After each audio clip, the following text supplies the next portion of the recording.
Welcome to the Terrible Podcast with your hosts from SteelersDepot.com, where you can find all your latest and greatest Steelers news. It's Dave Bryan and Alex Kozora, always lit, talking Steelers. And now, here's Dave and Alex.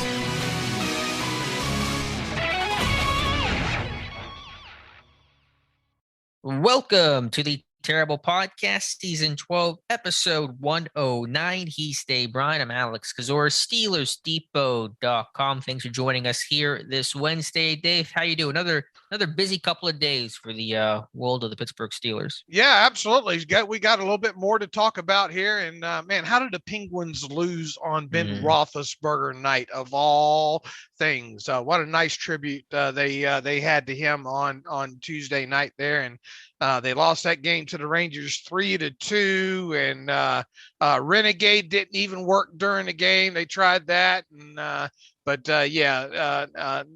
a good night to be a Pittsburgh sports fan, I don't think, overall.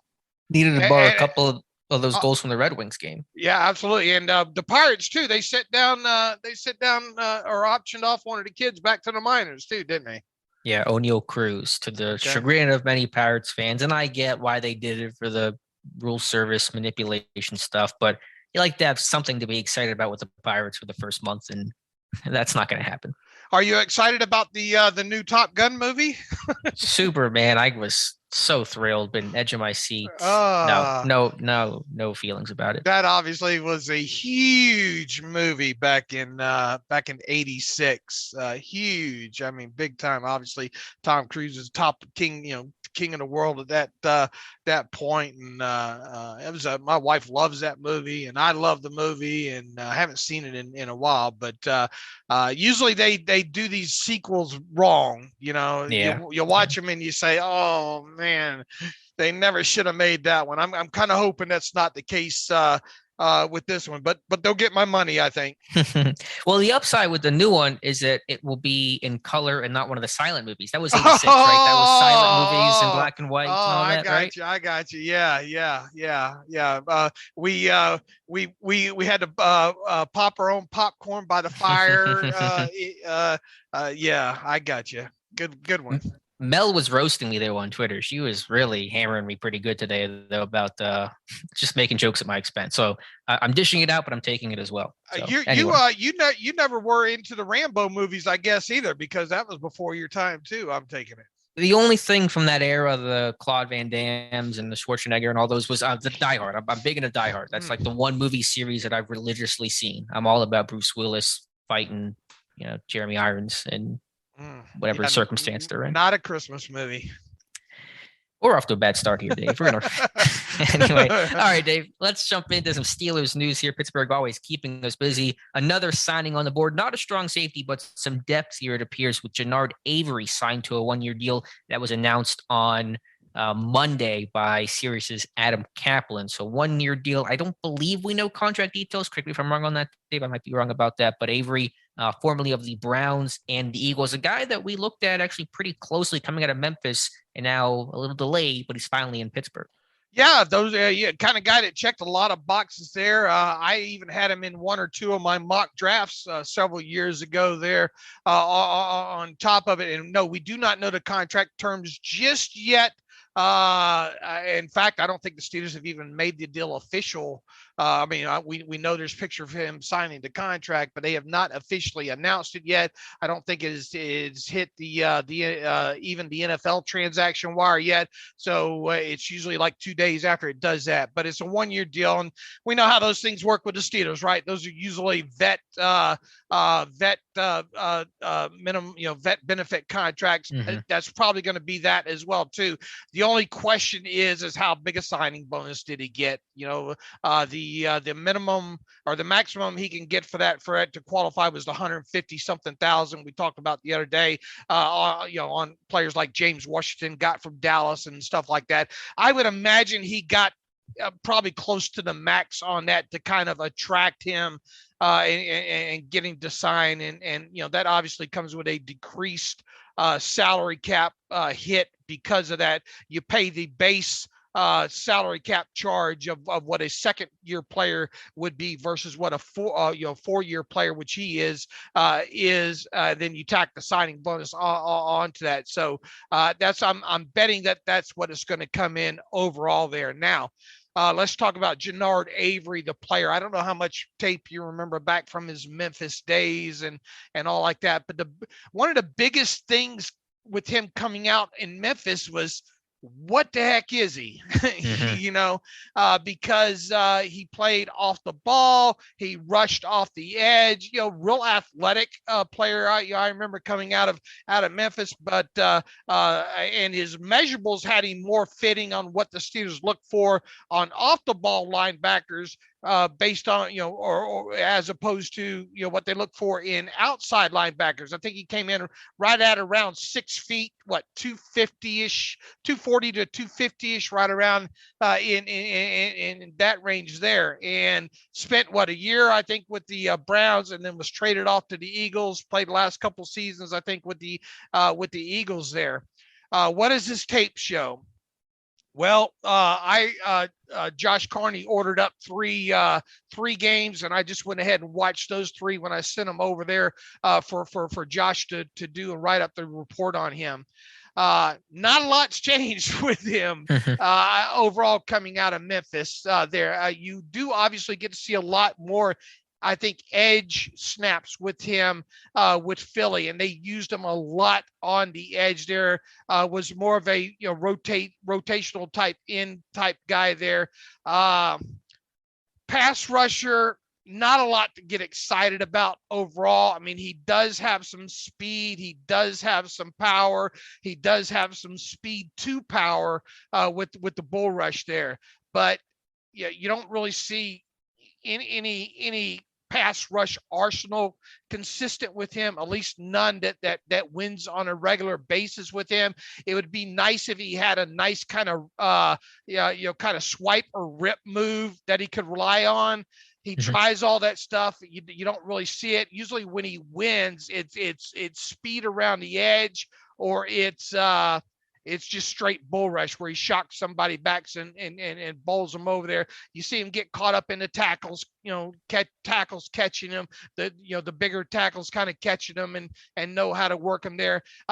He's really best used as being able to rush up the gut, I think. And I think some of his success, if I remember correctly, back at Memphis as a pass rusher as well too, was more that stuff up the gut. Now, he can play the run on the outside.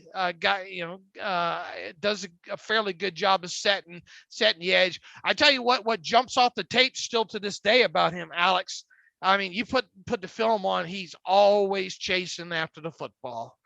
He's got a good motor. You don't see him take plays off when it comes to that. I think he diagnoses fairly well, both on the edge and instances where he is off the ball there. So John Mitchell won't have to get after him much when it comes to that, because he's always chasing after the football.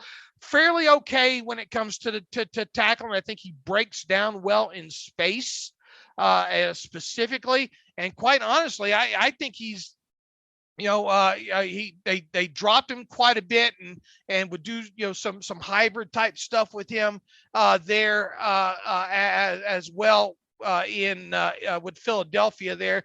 And he moves good out in space as well too. He can run with some guys and all on top of it. So how is he going? What's he going to be listed with the Steelers? Well, the Steelers got a slew of inside linebackers, right? So I really envision them probably listing him as an outside linebacker edge type player. But, when the Steelers have Flores there, helping out defensively now. And Flores obviously comes from a, system in New England where they had Hightower there, and Hightower is kind of that edge type off the ball, so maybe they could do some things with him there. Kyle Van Noy was kind of like that, I think, too, in New England, hybridish. That's what he is, and he's not a guy that I don't think that you're going to rely on a lot, or you shouldn't rely on him a lot to be a pass rush outside linebacker. That's not what he does extremely well. Now you can rotate him in there. I would be concerned if you had to play a lot of snaps of him off the edge. Like a full game's worth. Do you think he can rotate and be like the rotational number 3 on this team? Yeah, but I don't think you're gonna. I wouldn't expect a lot from as a pass rusher there. Okay. It sounds like a bit of an awkward fit then, because where he's probably going to play, with the best opportunity to play, is not a substantially great fit for him in his skill set.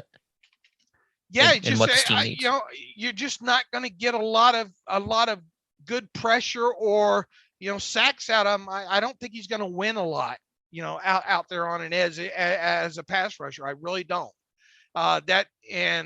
I'd much rather see him work inside, and then occasionally be used on the outside there. But I have a feeling that's not the way that the Steelers are going to use him. Mm-hmm. Once again, he doesn't have a pass rush arsenal that he can rely on that helps him win.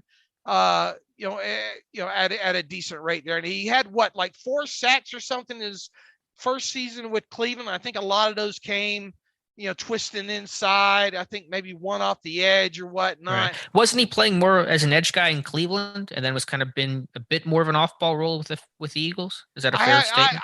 I don't remember. I haven't pulled a lot of his. I've just seen some highlights from the Cleveland stuff, and from what I remember off the top of my head with him, at least in the games again, the 3 games that we pulled on the Eagles. I mean, there's a lot of stuff on the edge with him there too. Yeah. They would drop him. In there, but I don't think a lot of teams have a lot of confidence in him to be, an off the ball kind of guy, in the middle of a defense for some reason. Because I watched more actually from Cleveland than Philadelphia. When he was with the Eagles, was he used as a defensive end in a pass rush stance, or was it kind of like he'd stand linebacker on the line? He'd stand up and rush off the edge, But in that pass rush stance of staggered, 1 foot in front, kind of leaning forward, that's how he was aligned. Right. Okay.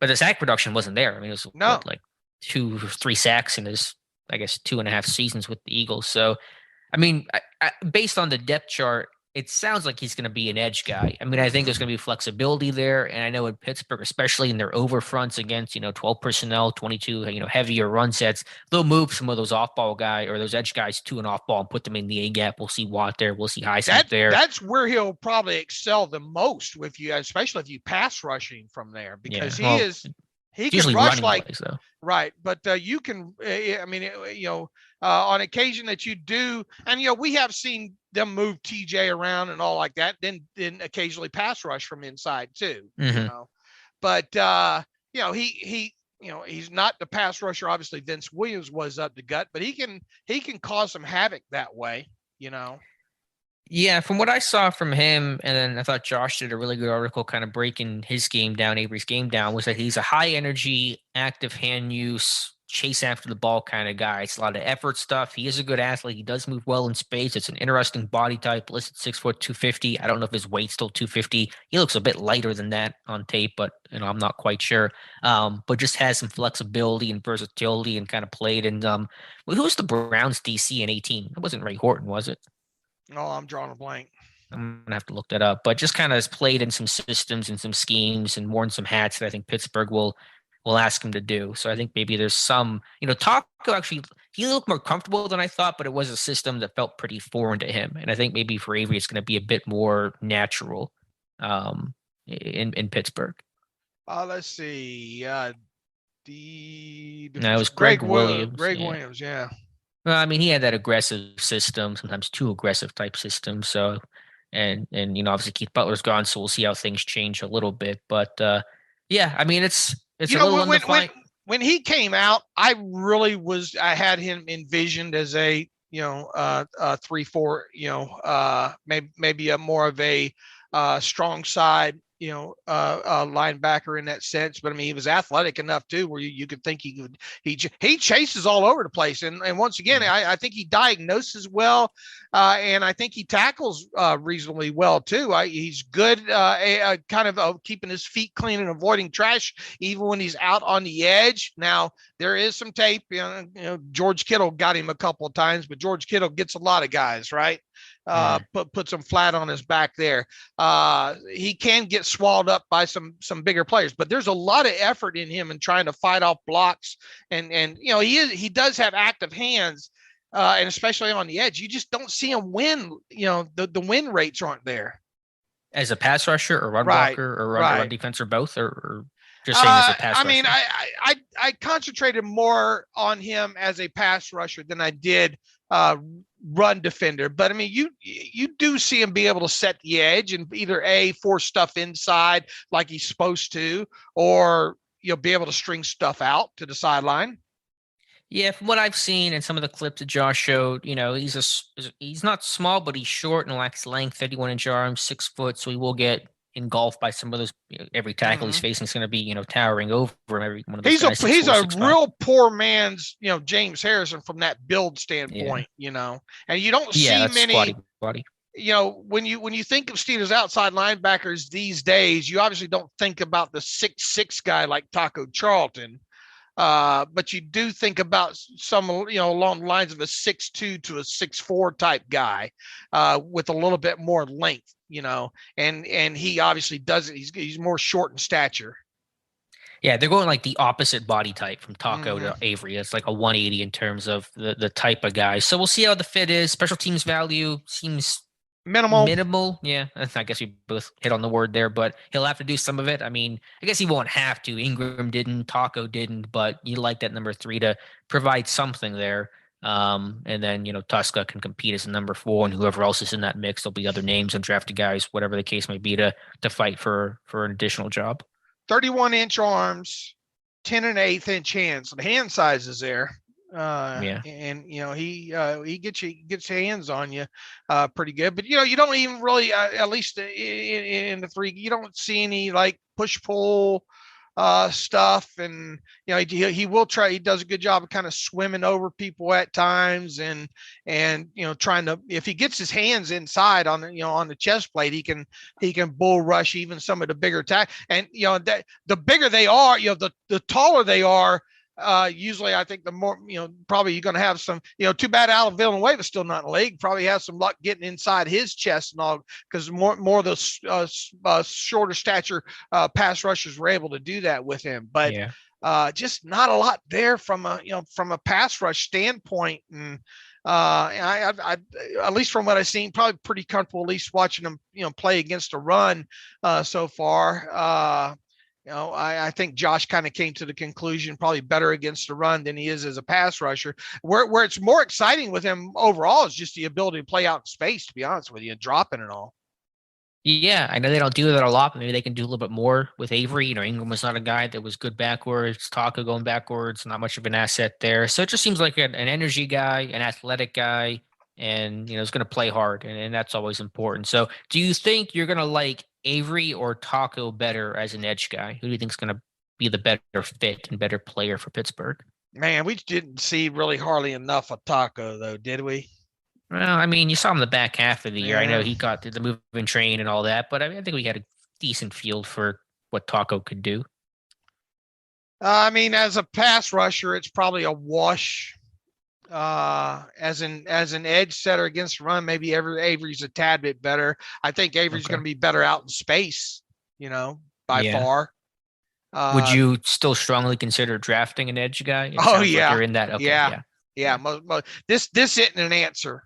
This is So what's he here for? Like, I'm trying to figure out what even his role. That's a great question, because I mean, you look at his RA. I'm going back looking at his RAS score card right now. It was great. I mean, he's a very athletic guy. When he came out, man, I really envisioned him as an inside linebacker that you'd occasionally, rush off the edge at times.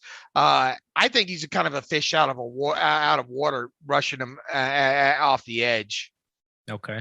It just sounds like some veteran presence there to protect themselves against the draft and injury, and just to have another option. It sounds like.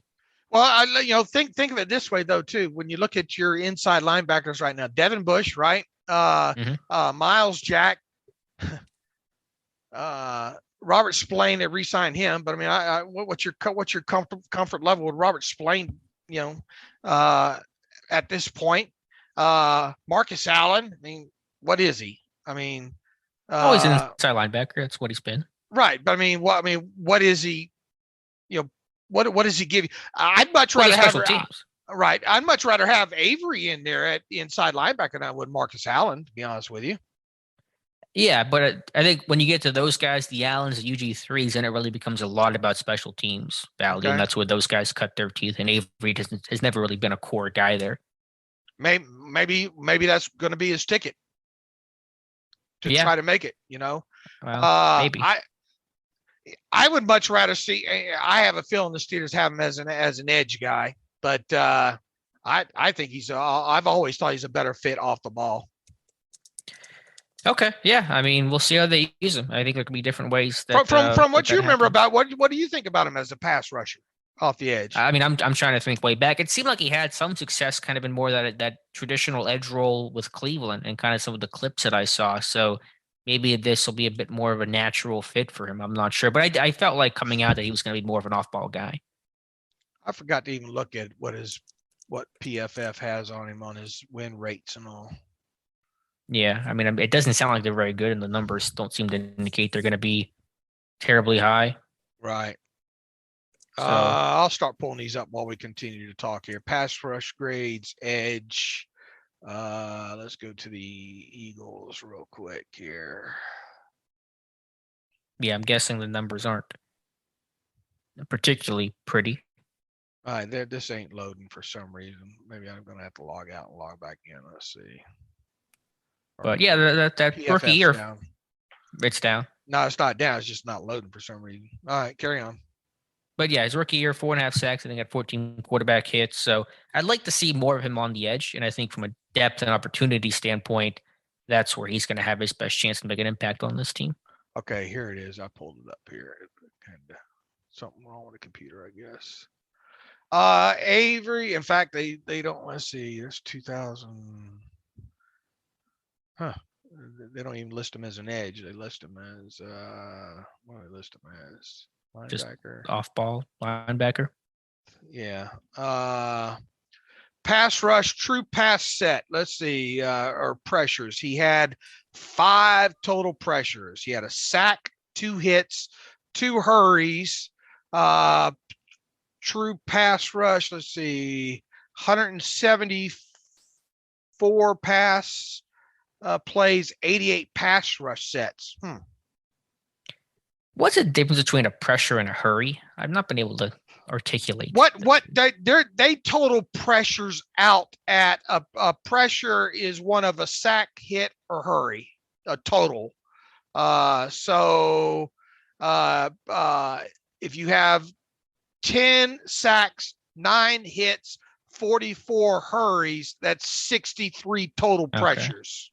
I see. And the hurry is just defined. Do they have a definition for what they consider a hurry? Yeah, I guess, trying the ball coming out of some instance there, I reckon. I don't know if they double count those or not. You know how their stuff is. It's hard to that's a good question for one of the new guys we got to define that stuff for us. I think you spelled it out pretty well. So anyway, yeah, we'll see. I guess that's a long way of us getting around to. We'll see what happens. There's some depth there. The fit's a little awkward. It's a good athlete though. It's a let me sort it just by regular here. Let's see. They have 165 total pass plays, 83 pass rushes on those. So he must have dropped a lot in coverage. Yeah, half the time it sounds like. 50.3% pass rush rate on pass plays, it looks like. Yeah. So that's one reason why the sacks are down, because he's dropping into coverage half the time. So, in Pittsburgh, if he's playing on the edge, he'll be dropping about 20%, if that. So I just think there's some comfort for him moving around the defense and being a good athlete. And he's only 26. And so as Kevin Colbert just said, they want those guys on their first contracts or as close to the first contract as possible. And he's coming off his rookie contract. So that fits. Let's see. Here's the pass rush productivity here for him. And he had, let's see, once again, 156 pass plays, 76 rush, 48.7, 1 sack. Yeah, I mean, it doesn't change. And the good thing is he's played on both sides. That's a plus. For him. He's played both sides there. Let's look at the run defense real quick. What he graded out at. I know Josh said that seemed to be what he was better at as opposed to the pass rush side of things. I mean, he's his score by them is 51.4, which obviously is not great. 192 run defense plays, 5 missed tackles with their 13 stops, which is not a bad number. And yeah, I mean, the 3 games that I watched, it wasn't awful. So there's probably some missed tackles in there we have to look at. But just breaking down in space overall wasn't bad. It seems to go down the line, crash down backside, that kind of stuff. Once again, you'll see some of those bigger tight ends. George Kittle got him, but George Kittle gets a lot of guys there. So it is an awkward fit, at this point, based on the way he was kind of, from the NFL tape that we have on him right now. Personally, I'd like to see him more off the ball, but we'll see. And he's cheap. Above all, he's cheap. So if it doesn't work out, it ain't costing you a whole lot of anything. Right. All right, Dave. So that's the Avery signing. It's not been official, as you mentioned earlier, by the team, but it should be probably later this week. So that's the big Steelers news of the day, the big NFL news of the day. And we're recording this here technically Tuesday night, so that's why I refer to it as today. But you're listening to this on Wednesday. The NFL has officially changed and modified their postseason overtime rule, coming off that crazy Bills-Chiefs divisional game in 2021. Now, both teams in overtime of just the postseason will be guaranteed 1 possession. And so this will not be a touchdown by the first possession team and the game is over. If, for example, using last year's game, the Chiefs, they go down the field and they score the touchdown like they did, the Bills would get the ball back and have a chance to respond. The regular season rules remain the same. Field goal, keep playing, touchdown, game over. But for the postseason, this rule has passed. 29-3 was the final vote total. The Steelers voted in favor of it. Ooh, didn't see that coming. Gotta be honest with you. Especially not the way Mike Tomlin was talking the other day at the breakfast. And he's not. It doesn't sound like he's a happy. I wouldn't think he's a happy camper about it. And I mean, why? If you're gonna change one, why not change the other? And also follow the money trail, folks. Who is it? Troy Vincent from the NFL office posted something about playoff games and viewership and ratings and all like that. They probably wanted that game to go on 8 more possessions for the advertisers in there. Okay, they changed it. But why do it just for the playoffs? If you're going to change it, go ahead and change it for the regular season too. Because as Mike Tomlin says, now I got to worry about making sure I explain to my guys why it's different here as opposed to a different a regular season versus playoffs and all like that. So I guess that's a matter for them to let's hope they get into the playoffs and they have that problem having to explain that kind of stuff there. But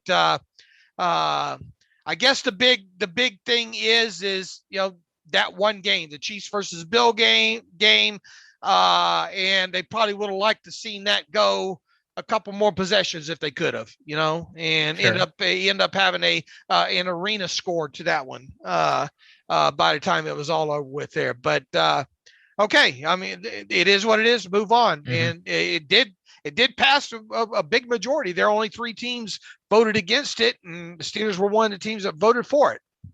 Yeah, the Dolphins, the Vikings, and the Bengals, the 3 holdouts who did not vote in favor of the rule. I guess the reason they wanted to do it for the postseason was because of the implications of playoff football, that obviously someone's season's going to end in that game, and they want to make sure it's as equitable as possible, I guess is the rationale behind it. Just play defense. That's my answer to it. But Yeah. Us old school people that like defense we're going the way of the dinosaur. And I know Tomlin has to explain it, and there's an inconsistency in the rules, but the defense is never trying to allow a touchdown in those moments anyway. So really, it's not much to explain. Either play on or the game's over. Either way, your defense is not actively trying to allow a touchdown.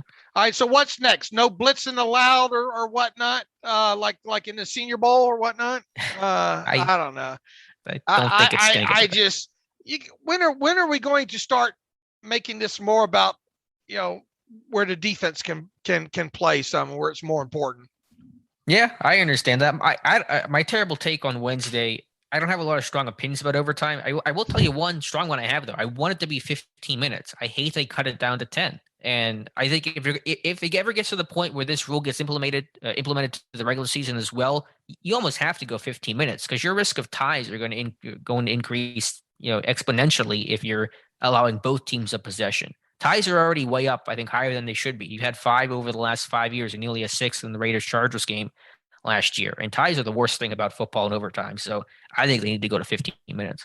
Well, the whole safety thing, but now they're going back and saying, well, we're okay with in the playoffs if this thing goes 19 possessions, which obviously it wouldn't. But we've seen some college games, even in the system that they use, get kind of wacky in there, right? Yeah, the college systems to me is out to lunch. I hate the 2-point conversion battle. I think that's just not playing football. I don't like that really at all, but that's a different subject. There's a player safety, but how much safer is 5 minutes? Right. Is it really making that much of a difference? So, and then as you said, if they're all about player safety, the extra possession, more plays, that's not, I guess, in the spirit of player safety. Follow the money, Alex. Follow the money. Yep, there you go. So my gripe. Do you want it to 15 minutes? Or do you have I was fine with that. I was fine with that. Yeah, I'm a traditionalist, man. Keep me close to as tradition as possible, and I'm fine. All right, but you will have to just deal with it like the rest of us. And here's to the Steelers having that problem, I guess. That's what I said. Yeah, hopefully Pittsburgh will have to experience that, and that'll be a good thing overall. So that is the other minor rule changes as well. The kickoff formations are going to be, there were some proposed rules they experimented with in 2021. Those will remain permanent. Some front office related stuff that's not too relevant. And also for training camp, it's linemen, linebackers, running backs, they will have to wear those. And I found out what the term is today, the Guardian helmets, those kind of plush looking helmets with the kind of soft top for training camp through the second preseason game. So whenever the pads come on at hopefully St. Vincent this summer, the helmets will be looking a little weird. Yeah, a lot weird. But if it doesn't encumber the players, and it means safety in that aspect, we'll get over how it looks. But I think we're years away. I think they talked about how there's just still a lot of testing that has to be done on those as far as the impact they're making on in decreasing the amount of CTE and stuff like that I think we're a little ways away from maybe even the option of those or those becoming kind of mandatory, if you will. Yeah, and those have become more popular over the years. They're very popular in the college game. I think the Rams have used them a lot in the NFL recently, and so there's still more research going on there, but you're probably going to see those more and more in the future, I'm guessing.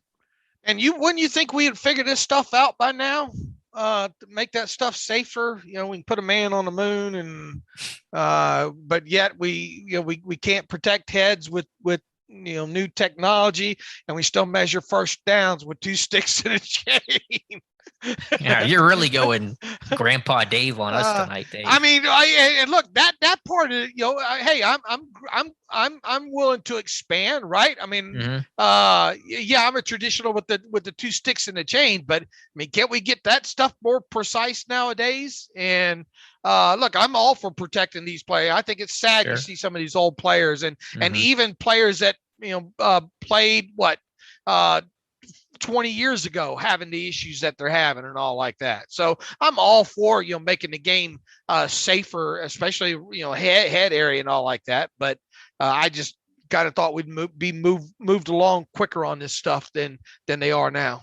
Sure. No, I understand. Again, I'm all for the player safety aspect, so I have no issue with the helmets. But whenever you're at camp, it's going to look a little bit different. So just for fans that are unaware, because that was not one of the major rule changes that was announced. It was the OTs dominated the conversation. This was like a sidebar about the helmets, and so just so people know, that'll be happening this summer.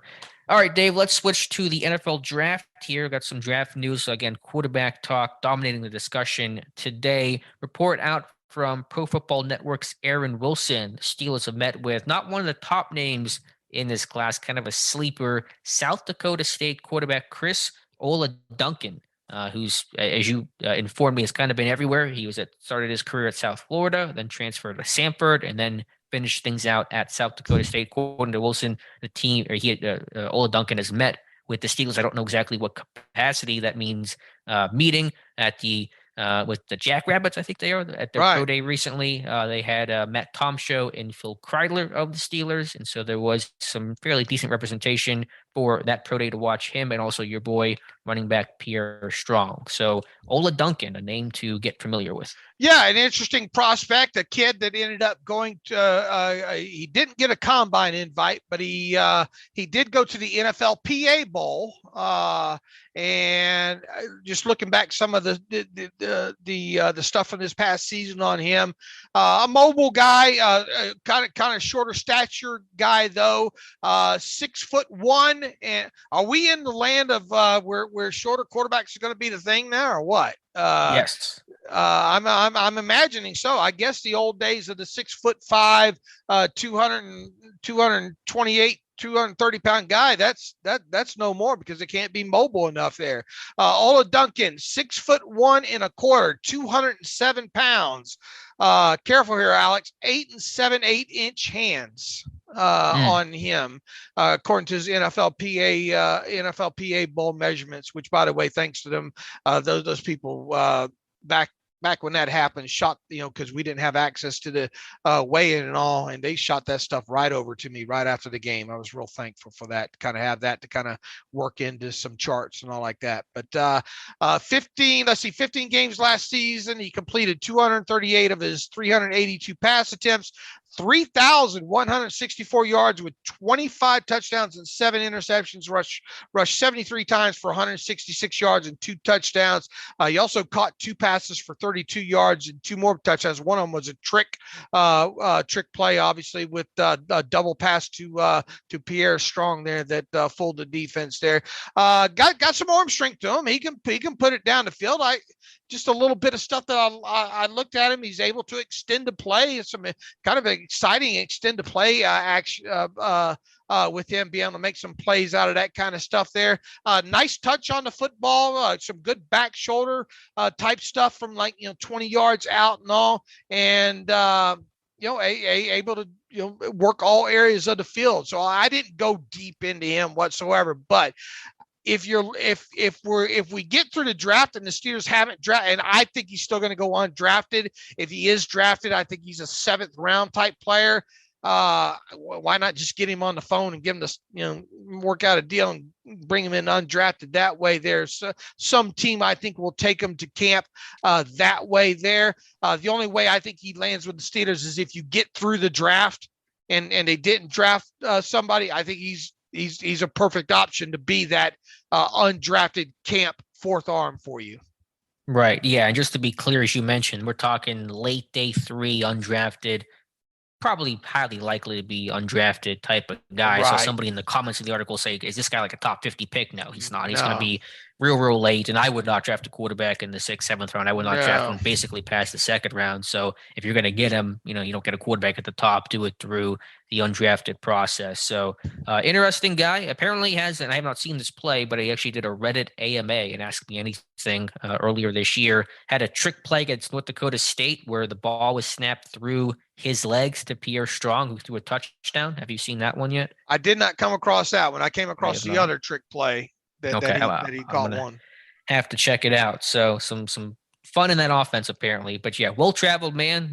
Grew up in Tampa, South Florida, to Samford, which is in I should know this with Duck. I think Sanford's in Georgia, I want to say. Alabama, isn't it? Alabama, somewhere in the region, and then South Dakota State. So he's now gone up north. So I guess they're doing their homework on all these guys, and if for some reason they don't get a quarterback at the top, then they probably looked at that fourth arm, and that could be a name to watch. Right. And probably a lot of teams probably going to talk to him. And it wasn't descriptive of what the talk was. Maybe it was just the stuff at the pro day or whatnot with the the two individuals that you mentioned that the Steelers had there, which look, that's pretty significant that they had both at least those guys there, because they're Pierre Strong's worth looking at, and this quarterback is too, if he goes undrafted. I think Pierre Strong's a late round kind of potential guy that if the Steelers did draft a running back, he would fit, I think. Yeah, I think Strong has a good chance to get drafted after a really good combine workout. And yeah, Kryler being the college scouting coordinator, and Tom Show, if you don't know, it's a pretty new name. He's kind of Matt Canada's right-hand man who's kind of followed him through the college ranks. And so just kind of a quality control assistant, but still a notable name on the trail. Yeah, and kudos to you just going right and finding right where they're at, right? They made it easy on me. This is one where it took me 20 seconds to find them. Sometimes you really gotta hunt, but spotted those guys at South Dakota State. So that is Ola Duncan. That is a story on him. We spent way too much time on that, but Yes. That's what we do. That's what we do. Talk about Chris Ola Duncan for 5 minutes. Hey, somebody's got to do it. Might as well Right. be us. Kevin Colbert, busy man on the pro day trail over the last couple of days, Monday and Tuesday, at some unexpected places. Although Monday at North Carolina was an expected place, he was there. Mike Tomlin not able to attend because he was stuck at the owners' meetings. So Colbert and others, including Brandon Hunt and Dan Rooney Jr. and Matt Canada were at North Carolina to watch Sam Howell throw, and I saw a clip of them having a nice chat with Howell prior to the pro day workout. I really get the feeling like that is Colbert's guy, Sam Howell. Wow. Will he get him? I don't know, but maybe I'm projecting a bit based on limited information. Limited knowledge is a dangerous thing, but I feel like that's Colbert's dude. Really? Okay. I do. I know there was that, and it's hard because it's not. I remember, I obviously pay attention to college ball throughout the season, but not, closely. But during the season, you always get those reports that Steelers have someone here in the press box and Colbert's here, and it seems like there were a couple of times he was at watching North Carolina. Yeah, so. And I bet you Mac Brown's whispering sweet nothings in Kevin Colbert's ear, saying to draft this guy. I think he has that blend of mobility, but not like incredibly mobile, where he relies on it all the time. I don't know. That's just my gut telling me that Howell is Colbert's dude. Okay. But and then other guys, actually North Carolina have a couple of linemen. And Tomlin's is Malik Willis, right? Yeah, we had that conversation a while back. Kind of what it felt like, and maybe again we're just kind of basing this off just a few tidbits, but it felt like Tomlin loves Willis and Colbert's a big fan of Howell. Okay. And I think, it might become moot if Willis is not available. They don't want to trade up for him. But push comes to shove, to me, Tomlin should get to make the choice here because he's doing his job longer than Colbert's doing his job. Right. So that was North Carolina's pro day. And then randomly, it was like 1:30 in the morning. I was just kind of going through stuff. This pro day wasn't really even listed. Randomly, he says. Randomly. Anyway, Colbert at Duke's pro day. And that's notable because he didn't expect him to be there and no one reported it. But it's also 10 minutes from North Carolina's, campus. And so it's right across the street. And so I'm sure that's probably the main reason why Colbert was there. They don't even necessarily have any draftable products and prospects there. I do have a report on Wednesday on Mateo Durant, their running back, who's kind of an interesting prospect, but shouldn't at least note for our thoroughness that Kevin Colbert was at Duke on Monday as well. Could there have been any other smaller school guy that come over and worked out at that one? Maybe that would have his interest. They had three, one from West Georgia, one actually from North Carolina Central, where Isaac Williams, a new offensive line coach assistant, is coming from. And then they had a kid from Michigan State who was formerly with Duke and then transferred to Michigan State for his final year. But none of the guys seemed none of them really tested well, and none of them had like super high productivity. The tight end, I think his name is like Isaiah Macklin, was kind of interesting, but like undrafted type of player. Now, I got to know, and I don't care what the listeners think here, how much time this ends up chewing up here. How did you? I know you go through all these pro days every day. Did you have any inkling ahead of this that Colbert might have been there? And because that's a hell of an Easter egg that you found there. And a lot of people probably don't care about us, but there is a rush when you're doing this, when you're going through all this, either pictures or highlights of pro days, or even live pro days, because ESPN Plus is doing a good job of showing a couple of those. There is a bit of a rush when you come across someone in Steelers gear. You're like, I found one. Yeah. It's hard to describe unless you do what we do, as long as we've done it now. Did your eyes about pop out of your head when you came across Colbert, or what?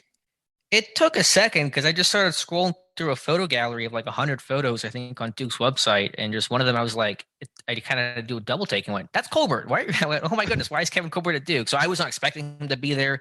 Duke's not even listed like on the NFL schedule because it's such a small pro day this year. I just happened to see somebody earlier that day, I think, retweet a clip of, I think, Durant's 40-yard dash. He ran a 4.38, a really impressive time. So I remembered like at 1:30 in the morning, I was like, oh yeah, let me check Duke to see if there was like, a region, an area scout there, just by chance. And it was Kevin Colbert. So, and I saw Dan Rooney Jr. there. I don't know for sure if Hunt or Canada were there. Obviously, they were in the area. They certainly could have been there. I did not actually see them. But Kevin Colbert really working hard in his last year as GM. That's a top 10 find for you, right? I mean, it's up there. I mean, it wasn't hard to find. It was easy to spot, but just the randomness of it all. And literally nobody said it. Like, nobody who's even covering the Blue Devils Pro Day was like, hey, an NFL GM is here. Usually something you should probably tout. Like, hey, we have a GM here. But Kevin Colbert working quietly. All right. He would have got away with it too if it wasn't for you meddling kids. And that dog, yeah. And then on Tuesday, Kevin Colbert at NC State. So on this whole Carolina circuit, NC State does have a top prospect, the tackle Ike Ekwonu, but he's obviously going to be well off the board by the time 20 rolls around. So you do have an interesting twist to this, however, I do. I'm glad you had the however comma. NC State has a couple of late round guys, but one name, as you mentioned earlier, a lot of times small school guys, if you're like a FCS, a D2 kind of kid, especially D2, usually you don't get your own pro day because no one's going to go to one location to see one guy. So those guys usually try to get into the bigger schools. For example, I mentioned some of the guys who got into the North Carolina pro day. Joshua Williams from Fayetteville State, the corner who had a good Senior Bowl week, first Fayetteville State corner to ever be, or Fayetteville State player overall to be at the Senior Bowl. He was at the NC State Pro Day today and had a good workout overall. So that's a guy I've kind of heard some rumors about, that Steelers have kind of showed interest in him during the college season, talked to him at the Senior Bowl. So that's a name to file away. I know Pittsburgh rarely dips into those small school waters, but they have before with guys like Cortez Allen and Nick Williams. So Josh Williams, a name to keep an eye on. And look, I mean, even look at Alex Highsmith to some degree. Yeah, but he was still D1. I mean, that's right. Bigger school, right? Now, Joshua is Williams, right? Yeah, Joshua Williams. Yeah. Yeah. Now you talked about him, I think, a little bit ahead of the Senior Bowl, and I think we got a profile up on him, right? We do. I believe Owen did it. Right. Now he's a big kid too, isn't he? 6'3" or something. I don't know. I remember his official. He's over 6 foot. He's like 6'1" to 6'2". It isn't as freaky as Tariq Woolen from UTSA, but looked more fluid actually going through drills at the Senior Bowl and the Combine and things like that, and has good tape and interesting guy. And so a former receiver who's kind of learning how to play corner over the last couple seasons, and had a brief conversation with him at the Senior Bowl, and a good guy to talk to. All right. That's definitely where do you kind of have him pegged? Round. He's a day 3 guy. Yeah, I think maybe early day 3, because you look at the size of those corners. Everyone's trying to find those big corners to match up against these big receivers that tower over you. So I think starting this process, he was like a borderline drafted guy, but with some really good testing and good workouts and a nice showing at the Senior Bowl, going against much better competition and hanging with those guys. I think he could be like a 4th, 5th round kind of guy. 6'2" and 7'8". Okay, so yeah, 6'3", you're right. And 195, 32 and 7/8 inch arms on him. 4.53 was a little. Probably would have liked to get him into that 4.4. Yeah. What did he run in his pro day? I think he was listed like 4.47, I want to say. So a little friendly time there. But I mean, 4.5 speed for that frame. That's not terrible. What was his RAS? Do you remember? That'd be based off of his combine, not what he did at his pro day. It was probably respectable. It was not elite or anything like that. Looks like 8.59. That's strong RAS score. Yeah, that's strong. And some of that's based on the height and weight. And you couldn't find anybody else. You don't know if anybody else. We haven't found anybody else from North Carolina State, have we? I have not yet. I'll do my other 130 tour tonight before I shut things down. I imagine Kevin Colbert usually put out flying solo, but I don't know. I haven't seen. It'd be great if they had a defensive backs coach there. Yeah, Grady Brown or somebody like that. I imagine probably Dan Rooney Jr. is probably hanging around him. So Kevin Colbert, though, interesting name there. Obviously not for a first-round guy that Pittsburgh could get, but Josh Williamson is, I think, receiver that Josh had profiled as well. I forget the name top of my head, but some other NC State guys to look at. Right, he was a Shrine Bowl kid. And yeah, they didn't have a lot really. Obviously the offensive lineman is going to be probably one of the top, 5-6 picks off the board, I think.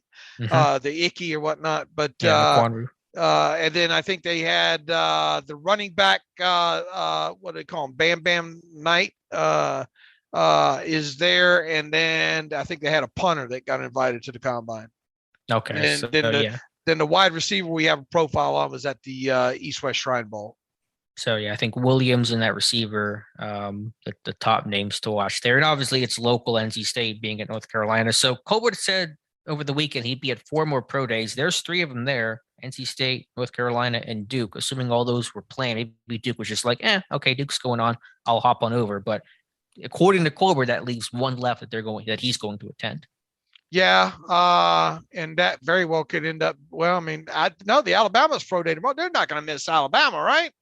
They should be at Alabama. Yeah. Right. So is that the last one? I don't know. We'll have to see about the LSU. It's hard to imagine them missing the LSU. Amika Emizi is the wide receiver from North Carolina State that I wrote up today. And then the running back is Zonovan Knight. And what's his nickname? Isn't it Bam Bam or something? You said Bam Bam. I don't know. Trust me. Either that or it's a Flintstone character. No, I'm trying to remember if I got his nickname right, what he goes by there. But he's a running back that might get drafted this year.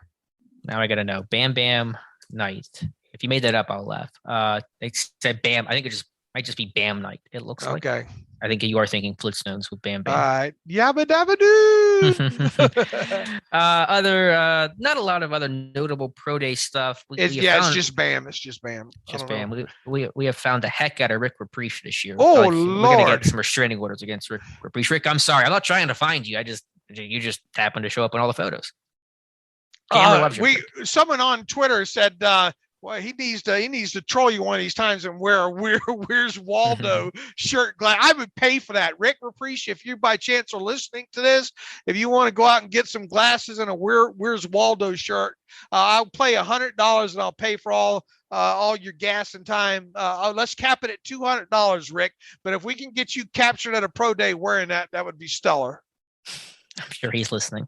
So yeah, Rick, I think it's 11 times you've seen. Well, the media listens to us, so they'll pass it along. I'm sure they will. Yeah. Phil Kryler at Purdue. They got a couple of prospects. Karloftis, one of the top edge guys this year, and David Bell. Talk about slot receiver potential. David Bell's a polarizing guy. It's about tape versus testing. Tape's good. Testing's not very good with Bell. A name to consider. Yeah, a name to consider. He just he makes the catches. It's just not as twitchy as you'd like, and really doesn't fit, I don't think, what the Steelers look for overall. Some of those measurables of his, if you go back and look. You don't think like a Juju kind of like slot possession receiver type? I think it kind of fits the mold. Okay, possibly. I suppose. I think I went through and tried to sort some of those just the other day, and I think he got sorted out of it. Okay. Yeah, he might have been. I mean, his testing wasn't very good, and so that's going to be maybe a potential barrier there. Also, West Virginia, Blaine Stewart put running back Letty Brown through workouts. That's a little notable. Now, Blaine Stewart knows West Virginia well. Of course, his dad being Bill Stewart, longtime head coach there, and does not seem like there were many scouts at the WVU Pro Day, so probably somebody had to kind of put him through drills. And also extremely, this is like nerdy to the 10th degree here. I think I found Mike Butler, an area scout that I've not seen since 2019 that I thought maybe was like retiring or just not with a team anymore. I'm pretty sure I saw him at West Virginia. So Mike Butler checked the beard's today. Gone. The beard is gone. I don't think he had it on the scouting trip. I think he had it like during COVID, like a COVID beard, I think, because he didn't have it in 2019. Okay. Good find. Anyway, we're getting like no one cares about this conversation. Right. About Mike Butler's beard. I'm going to shut Well, up. look, I mean, some of these matter, man. And I think 93.7 had a segment with who was it, Ray Fittipaldo or something, saying we got to make sure we properly credit these people. Correct, Alex? Yes, Ray Fittipaldo. Okay, from the Pittsburgh Post-Gazette, something to the tune of, don't be surprised that the Steelers' first-round draft pick comes from a school where Mike Tomlin and Kevin Colbert weren't at this year.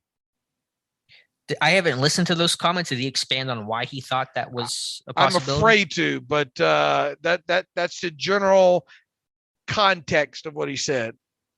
Okay. I mean, listen, anything is possible. I'm not going to say there's no chance of that happening. I'm not going to put myself in a corner like that, but the history is strongly suggesting one of those guys with their first round pick will be from one of those pro days. Also, they've been to a lot of pro days this year too. So just kind of the, it's not, if they were at 2 pro days this year, it might be a different story, but they have covered it as much as they've ever covered it in 1 year before.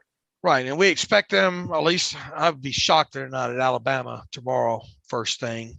And I would think they're wrapped up in Florida now too. I think Thomas should be able to make that one as well too. I mean, I'll be shocked if they don't make that Alabama one. And then we'll have to see what happens with LSU. Tomlin likes going down to LSU. Tomlin likes going to all of them if he can there. And so, yeah, I mean, when you look at Georgia, you look at because look, if they don't go quarter, we already know the quarterback pro days that it went to. If they do not go quarterback in the first round, I mean, they're going to get a big school kid out of Michigan, Georgia, or Clemson. You would think, or who knows, Alabama. Along those lines. That's where my head goes immediately at this point. When it comes to potentially not drafting a quarterback in the first round. Yeah, and the reason why we're so adamant about the Colbert-Tomlin pro day thing is because of the history, but there's a causation, not just correlation to it as well. They want to get to see the guy in person. They want to talk to the person. They want to get to meet the family. They want to have the best idea possible of who they're drafting with that precious first-round pick that will define this draft class. So they don't want to just draft some guy that they had a 15-minute meeting with the combine with the first-round pick and hope that, he's checking all those hearts and smarts they care about. So that's why we're so, I don't know what the word is about it, but just so anal. Like anal is a good word, I guess, legalistic about the first-round history there with the pro days. We can't do these at night. These are bad ideas to do these podcasts at night, Dave. I got an anal in. Okay, let's in a podcast here. All right. Moving on. Yeah, let's. How do you move? Where do you want to go from there? I got us in a hole here. Dave. Oh, Lord have mercy. I'm very sorry, everyone listening. Let's talk 2009, right? Ziggy Hood. And we still don't know for sure if they weren't there. I just have found we need to interview Ziggy Hood solely under the guise of we need to be able to ask him if they were at his pro day. I even went back. I did 2 things today. It got me so mad about that. Reading that on Twitter. I went back through newspapers.com. Subscription to go back through all the old papers to find out if I could find anything on Colbert or Tomlin being at that Missouri, what was it, 2009 pro day. Could not find anything there. And the other thing that crossed my mind was because the league meetings are going on right now. I was thinking, well, maybe the league meetings were going on that week. And maybe God. And so then I went back down the rabbit hole again. But the league meetings, I think, was the week after Ziggy's pro day there. And also Missouri had 2 pro days that year. Oh, really? I didn't know. One on like the 5th, and then the other one was like whatever it was, the 18th or 19th. So they had 2 pro days that year. But I have exhausted the internet before trying to find out anything I can about 2009 Missouri Pro Day, and nothing I can find shows that Kevin Colbert or Mike Tomlin was there at it. Right, but it's the absence of evidence until you've known where, until you Right. know, list of names, like they could be there and we just wasn't reported, you know. Right. So, but also don't torture yourself based off of one dumb torture comment. myself. You don't want to stay up looking at Duke Pro Day. I just went through scrolling through 100. That's in the interest of this year's draft. That is productive work, I would say. All right. Not past Pro Day. Look, I watched South Dakota State tape yeah, that's fun today. So, but you don't have to try. Alex, is there any better? People just don't know. VLC player is the player people should have, and all 22 tape that you get. And if you have Chromecast and you have a big TV in your office, there is no better night, in my opinion, than to have all 22 running through the VLC player because of the hotkeys, and they be able to go back and forth so quick, and then have it up on the big screen there. I mean, that you want to talk about.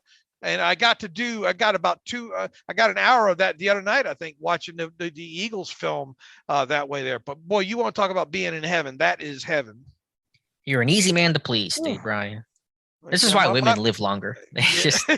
My wife would differ on that, but carry on. That's true. All right. Let's talk. I'm still, and I've said this a million times, and I apologize. I'm getting very close to finishing all the quarterback watching. I have like one guy left to watch. But I've concluded on Desmond Ridder. I don't want to spoil everything on my thoughts on this quarterback class overall. We had this discussion about Ridder and certainly potentially in play at pick 20 after Tomlin was at the Bearcats Pro Day, had a Pro Day dinner with Desmond Ridder. I'll be honest, Dave, I just don't see it with Ridder. I did not get super excited about this guy, and I'll say this much: I would not want to draft him in the first round. Okay. My feelings on him have been kind of mad, but I think you're even lower on him than I am. What did you like the most, and what did you dislike the most? Well, I have my notes here. I'll kind of run through, so I guess I'll spoil on Ridder, and that's fine. Everyone deserves it after the comments we just had. The things I liked: his touch, his accuracy. I'm able to take something off the football. Like Malik Willis has a lot of rockets. There's not really a lot of variance in terms of the touch on his throws. With Ridder, you actually see that as probably the top trait of his game. It's throwing it kind of in the bucket, over defenders, wheel routes and deep ball and stuff like that. I love the story. I mean, this guy, the year before he started playing for the Bearcats, they were a 4-win team. They went 4-8, I think, in 2017. He gets there. They win, I think, 11 games his first year, and they won double-digit games, 3 of the 4. And the only reason why they didn't win double digits in 2020 because they didn't play a lot of games. They went 9-1 in the COVID-shortened 2020 season. So he turned that program around. They hung tough with Georgia in 2020. I mean, they didn't get completely blown out by Bama in the playoffs this past year. And of course, they made the playoffs, and that's a real big accomplishment there. So there's a leader, there's a presence to him. He's got a daughter, he's got something to play for, and all those kinds of things I think are really attractive. He is mobile. There were some pro style concepts. I think his release looks good. I think he bounces back from mistakes, the few mistakes that he makes, and so those are all positive things. But the story and what he did for that Bearcats program, like he's a Cincinnati legend that's going to probably get, I don't know, a statue or a banner or something up on one of those walls because of what he did for that program. All right. And that's the like? That's the like, yeah. Now, the things I didn't like, I assume that's where you're going to go next. And it's kind of what you talked about. And the lack of the big wow plays. And I don't want to, I know the football is so much more, and quarterback play is so much more than just like the 1 or 2 wow plays. Football is mostly in structure, not out of structure, and what you do down and down and consistency and stuff like that. But do you see those high level, 10 out of 10 type plays that all the top quarterbacks make, the Rodgers, the Mahomes, the Josh Allens, etc. I just didn't see enough of those. The arm, to me, the velocity, the zip's not that great overall. It's an average deep ball. Those hang too often. His accuracy outside the numbers, he throws behind too often. He throws high overall. He throws a pretty high pass, even on short intermediate curl routes and stuff like that.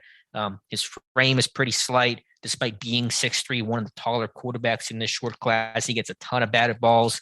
And he's not the athlete the way he tested. He tested like an off-the-charts athlete to me. He's mobile and he can run, but he's not a dynamic kind of runner, in part because of that slender frame. And so overall, I think he's West Coast kind of guy, an RPO heavy kind of guy. I compared him to Alex Smith was my NFL comp for Desmond Ridder. I kind of remember Josh Freeman. I kind of got a Josh Freeman vibe with him. Didn't Freeman have a bigger arm, like a bigger? He was he mobile? Was Freeman a mobile quarterback? I don't, there just hadn't been, mobility in the NFL has become more prominent than ever now. Freeman was a little bit bigger kid too, I think, wasn't he? Like the more built, I think. Right. I think Ridder What did you see in the comparison to Freeman? Let me ask it that way. Just more of a in system guy, very one readish, if you will. Not a lot of splash with him. Just a very simple block kind of quarterback. Not super great accuracy. Just from what I remember of Josh Freeman. Yeah, Freeman was bigger. I'm looking at his weights. Mobile, but not something where you gotta emphasize that highly. I don't think. Yeah, I mean, this guy can run. Like, I think he's a mobile quarterback. He can extend. Like, he's more of the run around to throw as opposed to the run around to run, like the way that Howell was last year, and Willis, being able to make guys look bad in space. I went with Smith partly because of the size, the build, and then what Smith did for Utah. I think is very similar to what Ridder did for Cincinnati. The year before Smith got there, they were a sub 500 team. They leave as like an undefeated team that one year that he had. So that was kind of my reason for my comp. Okay, and you said third round, kind of a third round grade, right? As a personal grade, I think he's going to go higher than that. He's going to be, no worse than a second round pick. But I'm okay being different, because if you're just cookie cutter across the board, you're going to be wrong somewhere. So that was my grade. I guess it's kind of the higher end of third round, whatever that's worth, but certainly not someone I would consider in the first round, just because I don't think the ceiling is. Like, I think a really good backup, a decent starter like Alex Smith was decent. I think even like there's some shades of Andy Dalton in Ridder's game. But I just don't see that super high level guy that's going to really be driving this bus the whole way.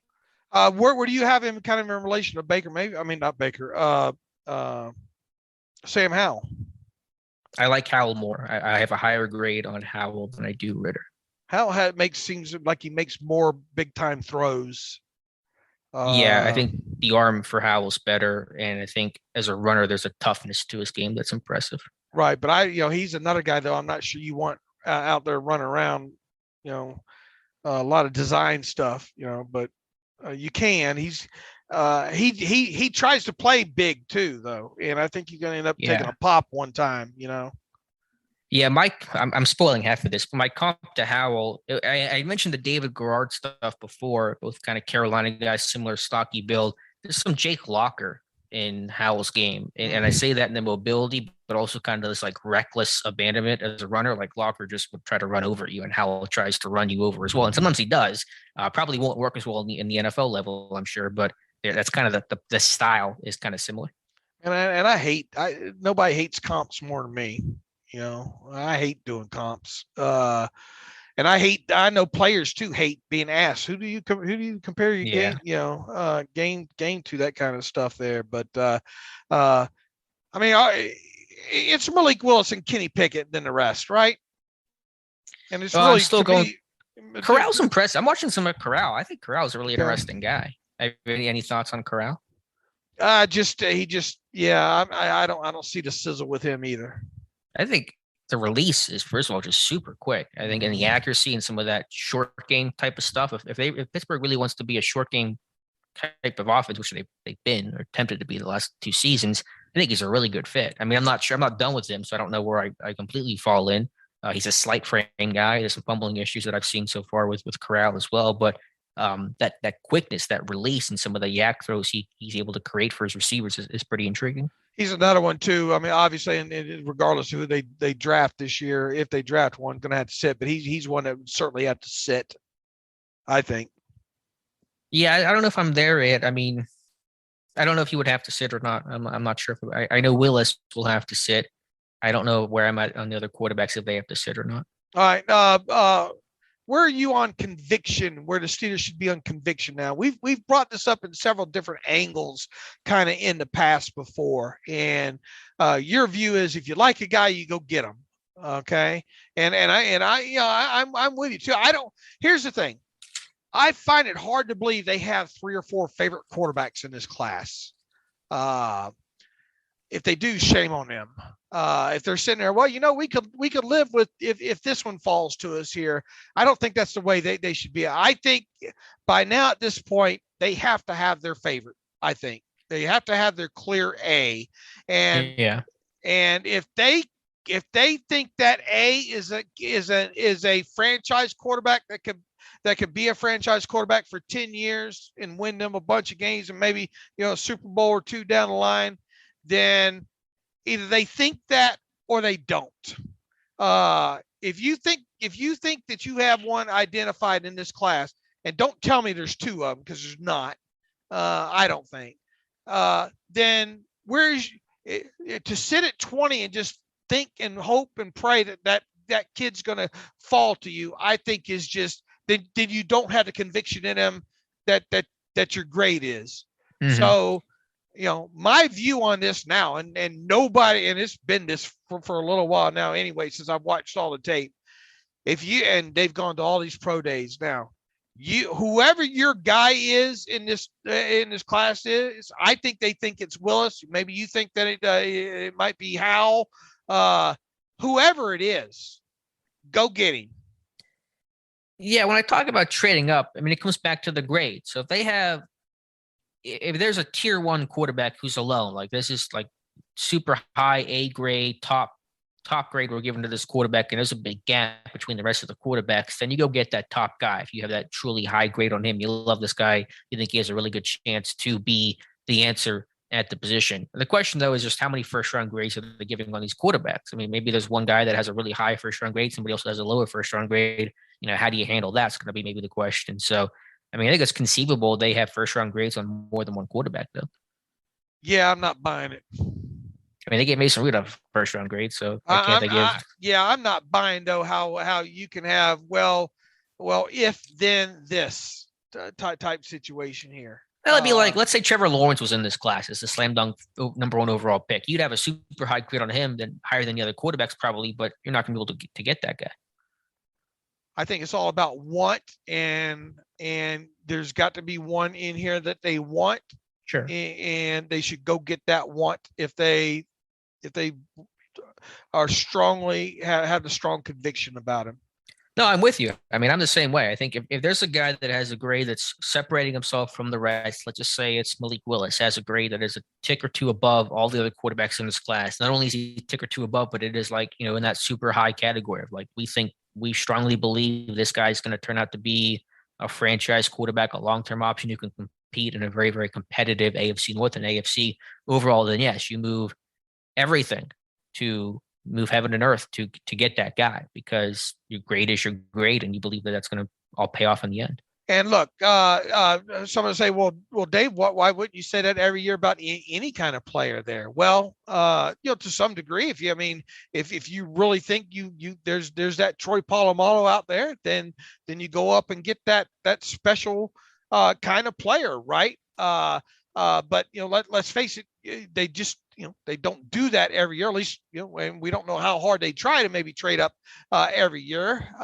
It would really have to be a special player. And yeah, they trade the quarterback position is the differential here for sure, because you're not going to win in the NFL unless you have a franchise quarterback. End of story. And in today's NFL too, that franchise quarterbacks got to check a lot of different of those kind of the mobility and extended play areas as well too. Nowadays, used not to be so much with that. Now, Ben Roethlisberger was ahead of his time. If you think back about it now, the way he extended plays coming out of college and all like that.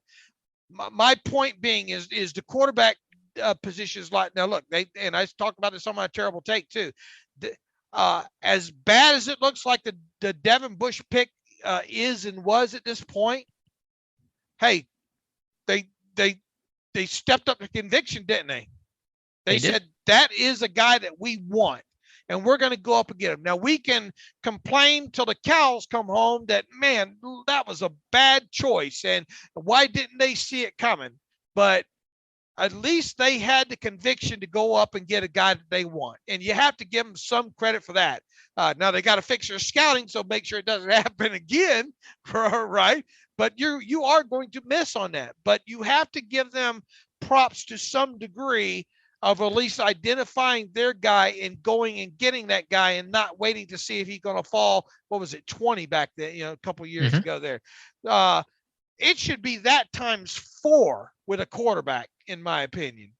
And if you can't answer the question inside your meetings of saying, well, okay, of these quarterbacks here, there's not really one that we're that we're worried about maybe going up and getting. We'll see. We'll get the third one that maybe falls down to us. Then don't draft a damn quarterback in the first round. That's my thoughts on it.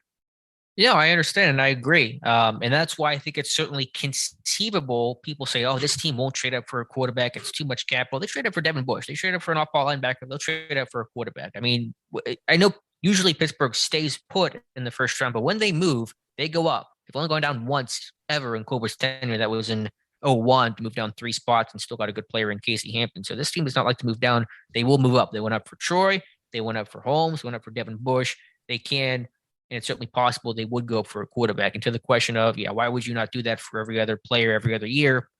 Quarterback is a different game. That is defining you as a franchise, and the payoff there is really, really high. There's risk and there's no guarantees, and that guy could be a bust, obviously. But quarterback is a whole different ballgame.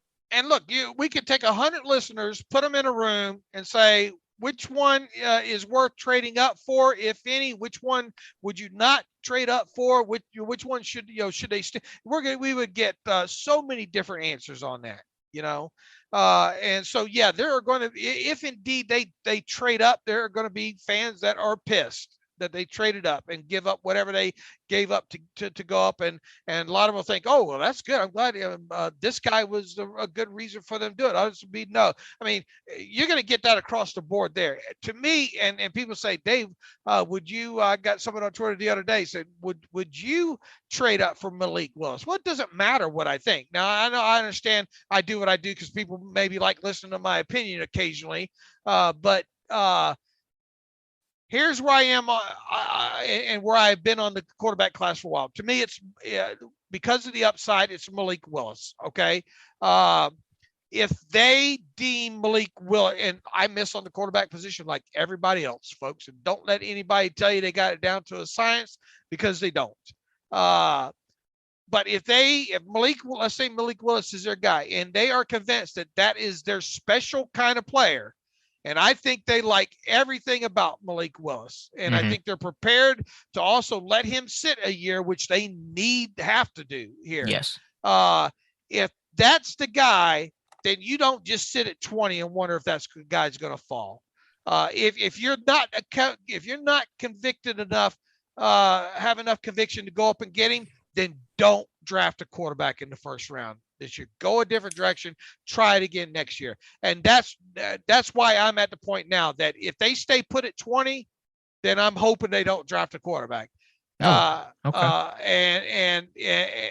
But I really, and my first mock draft showed this, I really have a feeling they're going up to get somebody. I have a feeling they're going to get a quarterback some way or another, either by staying or pushing up. I think pushing up certainly possible. Let me ask you this.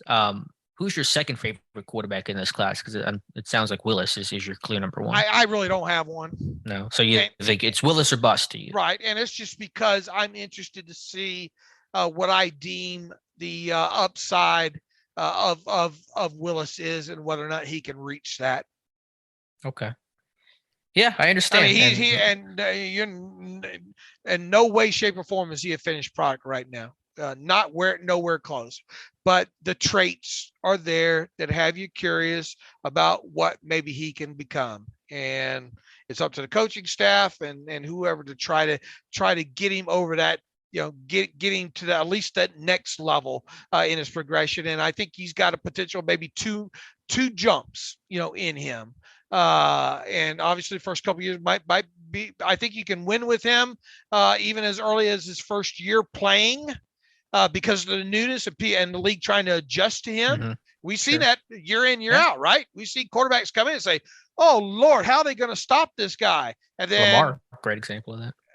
Lamar, and then you finally get into defensive coordinators, get enough tape on him, they figure out what he can and can't do because the tape don't lie, right? So I think he's a guy that if you sat him his rookie season, hopefully, you get him comfortable, and then, you're not drafting him to sit the bench in year 2. That's for damn sure. And then I think you win some games, and and if you got a defense there, I think he's going to jump up has a potential surprise some people in that second, third year category. And then at that point, can he then mature to the next level once defensive coordinators find out what that shock value and how to stop it, and then make him to progress to really become a franchise quarterback? I assume the answer to this will be yes, but would you be willing to trade up to even number 4 with the Jets to get Willis? Yeah, I mean, if that's your guy, that's your guy, man. Now,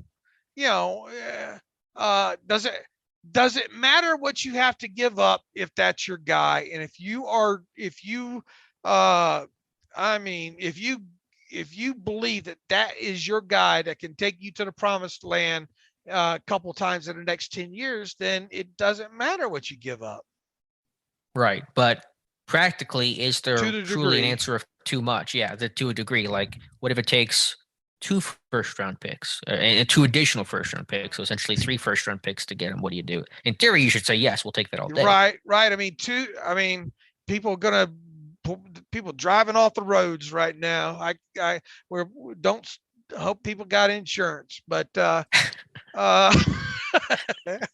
we need a disclaimer. Yeah. The Steelers Depot podcast is not responsible and liable for any accidents of the listeners. You may have, dropping hot coffee on you. Shocked. I mean, if that's your guy, 2 first-round picks, you give it up. Yeah, I think, but you better be right. Otherwise, right. If you don't, then you're going to have to go the free agency route to in the meantime while you recoup or get back in draft, to get back those number 1s that you're working with so you can use them effectively. But I mean, if you don't have a quarterback, you're not going to win. Yeah, I was going to say if you get it wrong, you'll be fired, but probably won't be fired in Pittsburgh. Matt Canada will be fired though. He'll be the scapegoat. Right. So Matt Canada's hoping they get it right as much as anybody. Right. And look, if you and obviously look, if I don't think we'll see how much Canada's job is tied to this year. I think extremely will be tied to any quarterback. You obviously want to see the scheme, and then decipher is it player, is it personnel or scheme, but if Malik, he might not even get a chance with Malik, Yeah, but I think even this year will be big, and certainly he'll be tied, to the hip with any potential rookie quarterback. But because basically what Pittsburgh said last year with Canada is it's your first year OC Canada. That stuff is tough, and it's a system, and you didn't have the guys that you wanted to work with. It was not a fit for what you're trying to run. Trubisky's a much better fit, even if he's not really, a tremendous talent. So things better start looking better and cleaner and crisper and more efficient because the whole scheme stuff is out the window. We got the guys that can fit your system. Right. If they draft a rookie, meaning the guy's part of it. Here's the thing too, though. You don't want to, if you do draft a young quarterback, do you want this, the kid to have to go through 2 or 3 coordinators right off the top, Yeah, I mean, that's a risk as well. Willis, did transfer, so he's been able to pick up different offenses and different people. Would you be open to, if they hypothetically draft Malik Willis, playing him in some sort of sub-package role in year 1, kind of what like the Eagles did with Jalen Hurts? I think Lamar did some of that with the Ravens. Would you have some sort of role? You'd be open to that? Sure. Utilize his legs and I think he'd have a small package, obviously, and but yeah, I mean, and obviously you're not hoping that you lose, that you get in a position where the final 4 games that you get to see all of them there. But I think that's part of his development is getting them on the field in some certain packages there, and starting small and going from there.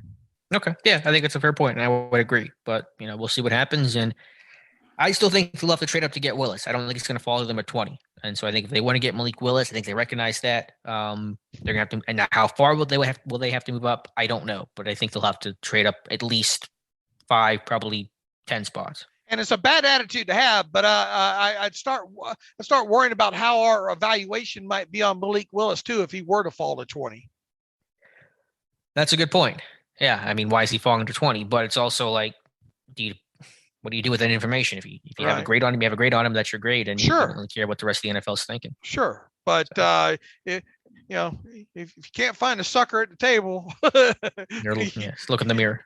You're probably the sucker, Right. So, but I mean that, and look, I'm tired of going over that, man. That's been, it's been pretty much been my stance for a little while since watching all these kids anyway. That it's to me, it feels like if you are going, I'm not saying that you have to draft Malik Willis here, but I'm saying that I view him as the guy with the most upside long term here, the potential to be the franchise guy, maybe, and then it stops there, in my opinion, when it comes to this quarterback class.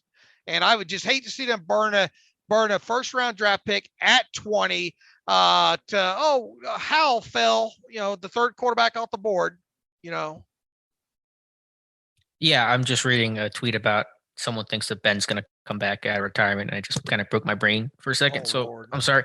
Yeah, no, I understand. And we'll see what happens on Willis. And I'm with you. I think if you want to bet on anybody, bet on the traits and like that, it could be the guy. But you recognize that he's not a finished product and he really should not be playing much year one. Right. All right. So good discussion there. And again, I'll by Monday, I'll have all my quarterback stuff done, and I'll probably have an article or a video or both kind of explaining my thought process on all these quarterbacks this year. By the way, Mark Bruner. Once again, to summarize, I'm not saying they have to, I'm not saying, I think they should do that, because they're, I will not fault them for going up to get a quarterback in this draft, whoever it is. Okay. Yeah. But same. because, and I hope I made that clear, not only in this discussion, but in my terrible take, just because I think Malik Willis, this guy, might not be the right choice there. There might not be any franchise quarterback come out of this class. And there's a good chance of that, a better chance than probably usual there. But if they decide that this is the top guy in the class here, it'd be different. You're sitting at 32 and trying to go all the way, up, that far maybe at that point. But 20, they've gone from 20 to 10 before. Obviously, it costs a little bit more the higher you get there, but I would expect them to do everything in their power to get the guy that they want, the top guy. And I would not have any problem with them doing that, because it shows that they have conviction in finding that next franchise quarterback. Agreed 100%. But so you will not fault them to move up, but it sounds like you will fault them if they stay at 20 and get a quarterback. Yes. Okay. So even if it's the same guy, hypothetically, like if they wanted Desmond Ridder and they got Desmond Ridder at 20, that's gonna be a hard sell for me, to think, they got the guy that they wanted. The third quarterback off the board was the one that they wanted, and he fell in their lap at 20. Yeah. No, I get that. With this makes class, sense. Yeah, I understand. I hear you on that. By the way, Mark Bruner at Washington's pro day today. No surprise there. He lives nearby. Yeah, right. So that is not a surprise. They got a couple of corners: Trent McDuffie, short arms McDuffie, and Kyler Gordon. I think a bigger corner. Those are some notable DBs there. All right, Dave. Anything else you want to talk about from the Steelers side of things? I think did we get everything we wanted to get covered, plus some. Plus we mixed in an anal. All right, good. We're working good. I think it sums up our relationship that what I was trying to think of. You went anal, I went legalistic. I think it might tell us about our backgrounds a little bit. You trying to say you're more educated than me, or what? Not saying anything. Yeah, maybe we're saying something. Anyway, let's get to reader emails and close out today's show. I love you, and I'm not making fun of your education. Yeah, all right. Gennard Avery email from Pastor Joe Green. Dave and Alex, you are the heart of the lineup for the Murderers Row of Steelers coverage. Thank you for all of your hard work. Gennard Avery, inside linebacker or outside linebacker, he asked. Pastor Joe, I think you probably enjoyed the first part of that podcast today, because We broke it down from every angle there. It feels like the Steelers are going to use him as an outside linebacker, unless they have some specific, maybe hybrid type role for him. Personally, I've always liked him as an inside linebacker there. So it's going to be one to watch just transpire all the way around, I think. Yeah, I know we didn't necessarily settle on a concrete answer of his role. We both kind of agree the signing's a bit of an awkward fit, but short answer, I think will be an edge guy, primarily in Pittsburgh. Right. So He says, note something interesting that I noticed his bio. He says something about his bio was changed immediately. Changes that are made that quickly to the site must show a direct connection to the object in the article. Otherwise, everything is a footnote and annotated as confirmed. In any case, the description, which was actually changed before the Steelers officially announced it, lists him as an inside linebacker for the Steelers. I think he got your tinfoil hat on too tight there. If you judge him by, I guess he's trying to say maybe someone from the Steelers changed his Wikipedia page or something. I guess is what he's getting at. And I guess he's trying to draw the conclusion that he's an inside linebacker because he's listed it that as on his Wikipedia page. I don't know. Look, the Steelers do a bad job when they sign a lot of these guys and list them. Taco was a defensive end. What else? We could go down the list here. Casey Hampton was 320 his whole career, right? Never changed his weight. Yeah, Mike Tomlin's not editing Wikipedia, so I put no stock into those things. Let's see here. Jimmy writes in, hey, David Alex, longtime listener. What is the comparison between Trey Lance and Malik Willis as a prospect? To me, they both seem raw with a high ceiling coming out. It seems everyone is so certain that Trey Lance would beat out Jimmy G after sitting a season. If Willis is able to sit a year in the right situation, will he garner the same hype going into year two? Did Lance show more in college to earn the hype? Here's the thing about Trey Lance. I watched some tape on Lance, but because I knew the Steelers weren't in that market, I didn't sit there and tear his tape up. Yeah, he played even less than Willis did. He was basically a 1-year guy. And then he got the COVID stuff. I think he got like one game last year. They had like a kind of a showcase game for him.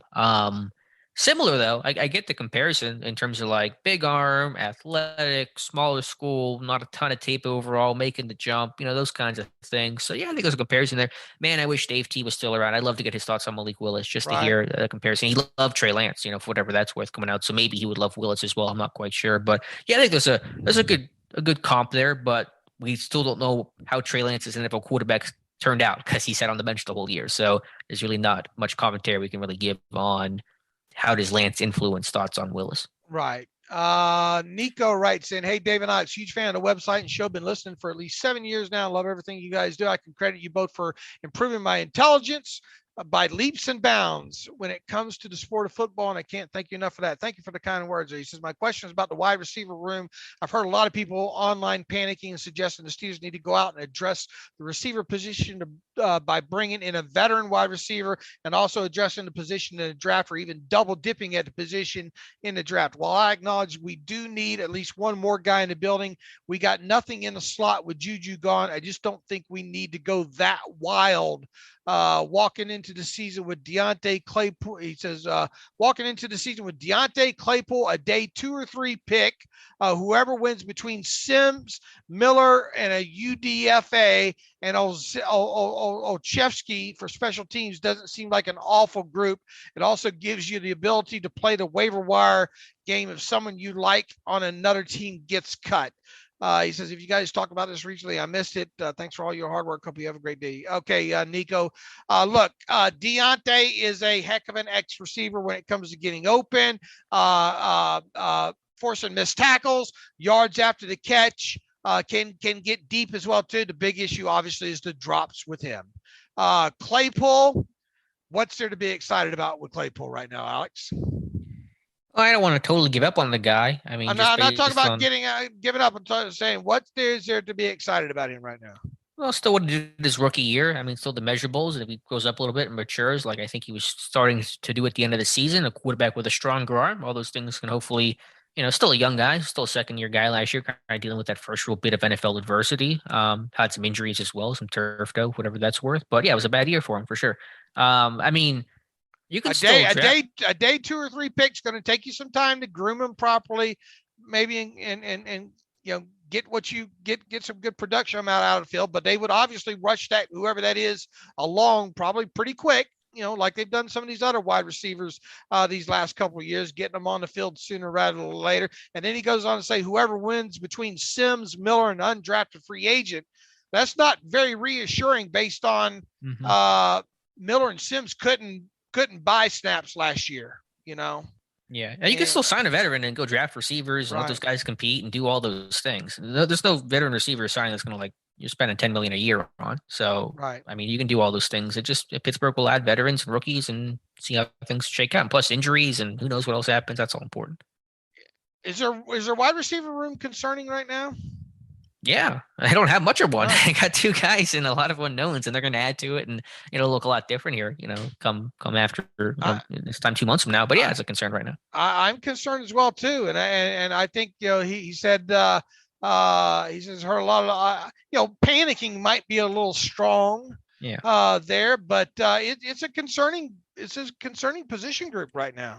I'm just concerned overall on this team, especially this offense, on the lack of leadership. Like a lot of young guys, a lot of new guys. Matthew Marksy on the DMs today had a great point. Like, who's the captain, like the literal captain of this offense next year? I have no idea. Is it Pat Frymuth? Is it Najee? Is it going to be Trubisky grabbing reins? I don't know. But individually in the rooms, O-line room, receiver room, all those things. Who are the leaders? Who are the presence guys? Because it's just been Ben. And Ben was just the guy everyone looked towards the last decade, and that's all you needed. But it's a whole new world. And Najee says he wants to take a bigger role, but until he does, Yeah, and this is going to sound a little controversial, and I'm not trying to slight Najee because I love Najee. He's a great player, and I'm not mad about the pick, but I don't know.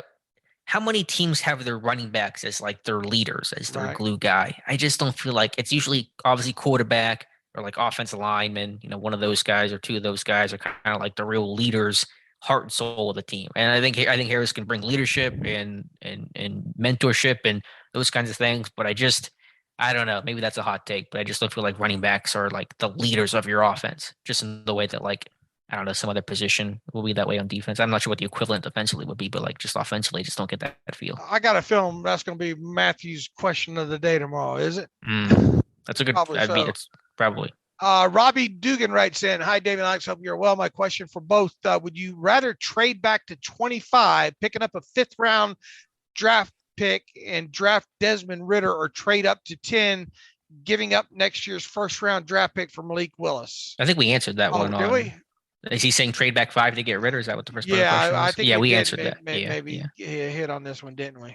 Yeah, we did. I'd rather go up than compromise and get a 5th round pick, whatever you think he was saying. All right, I got another one in here. It's a little bit long from LV in Pittsburgh. Remind me to get to LV in Pittsburgh on the next show, Alex, on the Friday show there, because we're running a bit long here on this one here. And we will get to that email on the next one. Just remember LV Las Vegas. LV stands for Las Vegas, I guess.